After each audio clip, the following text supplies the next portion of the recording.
So we have just seen that here the mudaf has taken dhamma. Here this harf jar has taken fatha. Here it has taken kasra. Why is that? It's the same harf jar. And the reason for that is this ya mutkallam. Ya mutkallam demands that I want to have kasra before me. That's it. And ism tends to fulfill its demand all the time. Harf sometimes does and sometimes doesn't. And fail never fulfills its demand. Okay. So the ism is really kind of innocent. Person doesn't want to make fuss, doesn't want to have confrontation, and says, okay, you want kasra? Have kasra, no problem. You take it. Harf sometimes does, sometimes doesn't. Fail never does. So when harf and fail do not do, so what happens? Because there's a confrontation, then ya demand is wants kasra, and fail is not going to fulfill that demand. So what happens is third party comes. And what is that third party? We will discuss that when we are going to work on our fail. And that's called noon vikaya, which comes. We're not going to go into that here today. So the point which I want to make is that Jai Mutkallam demands kasra before it. And then what happens is, for example, if we look at this example, my book is new. My book is new. New, not now. My book is new. So we translate that. My book is mudaf mudaf ilayh. So kitabu will be mudaf. Kitabu. And mudaf ilayh will be ya mutkallam. And new will be jadidun. Jadidun. Now, clearly the point which I made earlier, that it's very difficult to pronounce this. This has to be written together, attached. So this will be like kitabu. Either we say kitabui or kitabuya. It's a bit hard on the tongue. And in Arabic, there can't be any compromise on flow at all. So especially any eloquent speech has to have a good flow going. If the flow is not brilliant, then the speech cannot be considered to be fluent or eloquent. So what happens is then this noun gives in and takes kasra. That's just a way of saying it. But that's how those who speak Arabic speak this way. They say kitabi, my book, kitabi. Jadidun. So this is mudaf,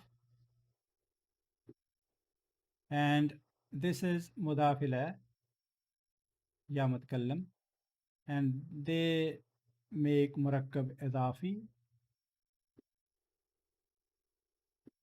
which is our mubtada. And the i'rab of mubtada in murakkab idafi is shown on mudaf rather than mudaf ilayh, because mudaf ilayh is always majroor. So it's because it is supposed to be kitabu yi, but we write it kitabi. So kitabi, although there is a kasra here because of the demand of ya mutkallam, but in this construction, because this is mubtada, kitab is in rafa.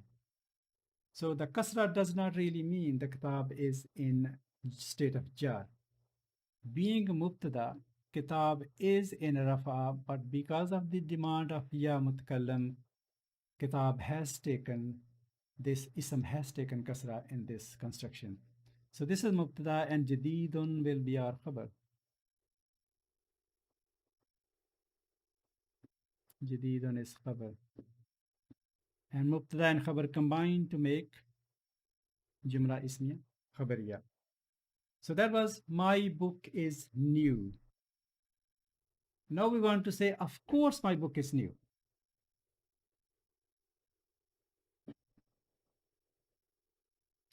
Kind of emphasizing it. We haven't worked on inna yet, but I did mention in one of the previous videos that inna is a particle of emphasis, and inna, when it comes in a sentence, it basically means it is used for emphasis. So inna kitab. Now, whenever we use inna in a sentence, the noun which follows inna cannot be in rafa. It is forced to be in nasab. So inna kitaba. It will be wrong to say inna kitabu. Inna kitaba. And my book will come ya with it. So it will become kitab bay. But we know that that doesn't work. So that will be inna kitabi. Of course, my book jadidun is new.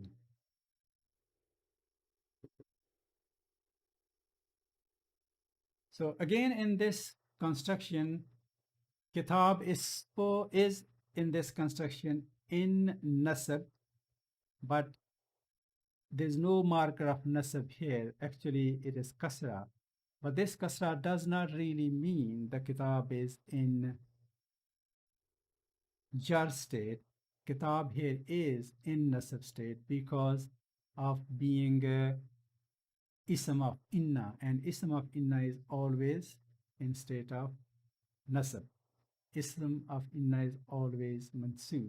So in this construction, it is written the same way, kitabi, but here the kitab is in nasab.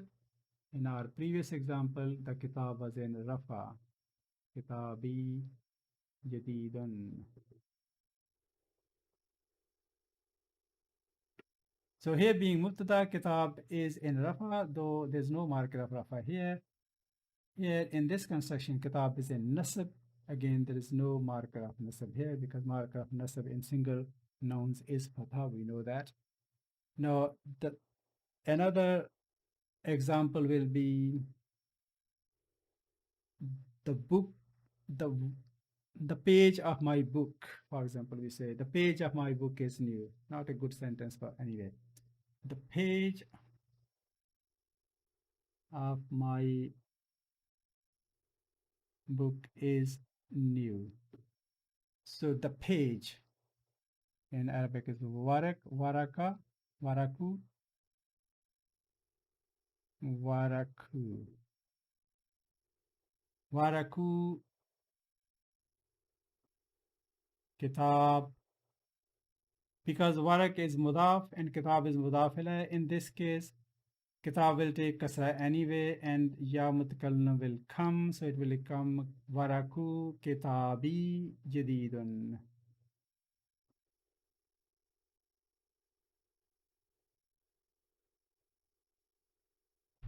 This kind of jadidun.